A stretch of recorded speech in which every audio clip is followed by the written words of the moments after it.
Hi friends, నమస్తే అండి. మీ శ్రీలహరి. ఈరోజు నేను చక్కగా చింత చిగురు కోడిగుడ్డు కూర వండుకుందాం అనుకున్నానండి. ఇదిగోండి చింత చిగురు చక్కగా మన గట్టి మీద చక్కగా కోసుకొచ్చానండి పాప నేను. ఇదిగోండి చింత చిగురు పక్కన పెట్టా. ఒక డజన్ కోడిగుడ్డు తెప్పించాను. బాగుంటుంది, పుల్ల పుల్లగా టేస్టీ ఉందని చెప్పి తెప్పించానండి. కాస్త కరివేపాకు, కాస్త ఉల్లిపాయ ముక్కలు, ఇదిగోండి జీలకర్ర, వెల్లిపాయ చక్కగా దమ్ము రెడీ ఉంచుకున్నానండి. దానికి కావాల్సింది పసుపు, కారం, సాల్ట్. ఫస్ట్గా ఏం చేస్తామంటే ఎల్లిపాయలు జీలకర్ర వేసేద్దామండి. ఆయిల్ కాగింది, అదిగోండి చక్కగా ఎల్లిపాయ జీలకర్ర వేస్తారు కదండి. కరివేపాకు తర్వాత ఉల్లిపాయ ముక్కలు. అక్కడ ఉల్లిపాయ ముక్కలు చక్కగా దూరంగా వేగినాయి అనుకోండి. చక్కగా అసలు చింత చిగురు కోడిగుడ్డు చింత చిగురు కోడిగుడ్డు కూర చాలా బాగుంటుంది, పుల్ల పుల్లగా. ఇంకోటండి, చింత చిగురు రగిలించుకుంటే ఇంకా బాగుంటుందండి. 2 రొయ్యలు చూసారా, అంటే అందరూ ఇష్టపడి తినుకోవచ్చు, మేమైతే తింటామండి. చక్కగా ఆ రొయ్యలకి చక్కగా మంచిగా పడుతుంది. ఈసారి మనం రొయ్యలు చింత చిగురు పెట్టుకున్నామండి. ఇప్పుడు ప్రజెంట్ అయితే కోడిగుడ్డు ఇదండి, కోడిగుడ్డు చింత చిగురు వండుకున్నాం. ఇప్పుడు ఉల్లిపాయ చక్కగా సన్న మంట మీద మగ్గనిచ్చుకున్నామండి.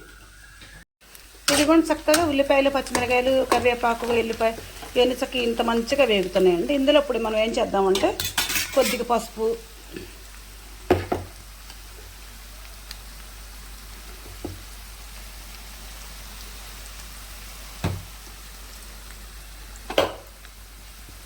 కొద్దిగా సాల్టు.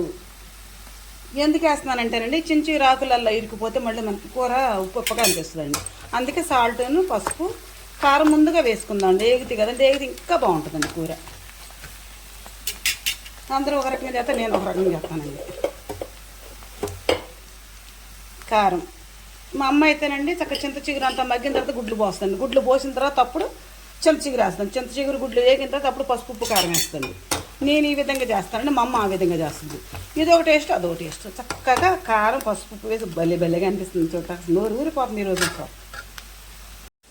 హాయ్ ఫ్రెండ్స్, నమస్తే. మీ శ్రీలహరి అండి. నేను ఉల్లిపాయ కారం చేశానండి ఈరోజు. చూడంత బాగా చేశాను. చక్కగా 4 ఉల్లిపాయలు పోసానండి. 4 ఉల్లిపాయలు, 2 పచ్చిమిరకాయలు, కొద్దిగా కరివేపాకు, ఎల్లిపాయ జీలకర్ర వేసుకొని చక్కగా ఫస్ట్గా ఆయిల్ పెట్టేసి ఎల్లిపాయ జీలకర్ర వేసిన తర్వాత ఉల్లిపాయ ముక్కలు, పచ్చిమిరకాయ ముక్కలు, కరివేపాకు వేసానండి. చక్కగా దూరగా వేగిన తర్వాత కొద్ది పసుపు, కొంచెం సాల్ట్, కొద్దిగా కారం వేసానండి. వావ్, సూపర్ ఉందండి. చక్కగా కొంచెం ఆయిల్ ఎక్కువైంది కానీ దీన్ని తీసేయచ్చండి మనం. చక్కగా ఈ విధంగా దీంట్లో కొంచెం ధనియాల పొడి వేసుకుంటే ఉంటుందండి కేక. సూపర్ వేడి అన్నారు చక్కగా కమ్మగా ఉంటుందండి.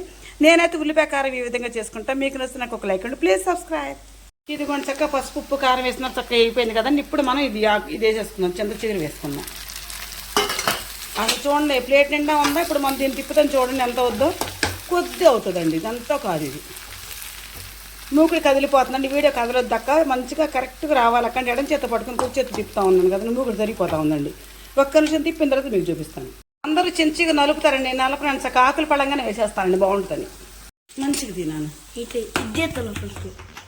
చక్కగా. ఇప్పుడు కోడిగుడ్లు పోసేద్దామండి.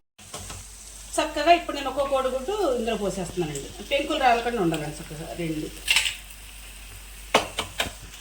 ఎక్కువ కోడిగుడ్లు వేసుకుంటే బాగుంటున్నారని తెప్పించాను. అడగని తెప్పించానండి. పిల్లలు చక్క ఇష్టంగా తింటారని పుల్లగా.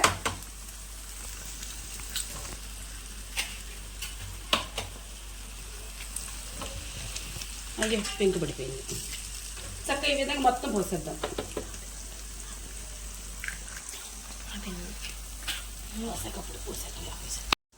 ఇదిగోండి చక్కగా దగ్గర అయిపోతుంది చూసారా. ఇదిగోండి చక్కగా కోడిగుడ్డు చింత చిగురు కమ్మటి కూర. చూడండి పుల్లగా చక్క టేస్టీగా ఉంటుంది. నేనైతే ఈ విధంగా కోడిగుడ్డు చింత చిగురు చేసుకుంటానండి. మీకు నచ్చితే నాకు ఒక లైక్ ఇవ్వండి, ప్లీజ్ సబ్స్క్రైబ్.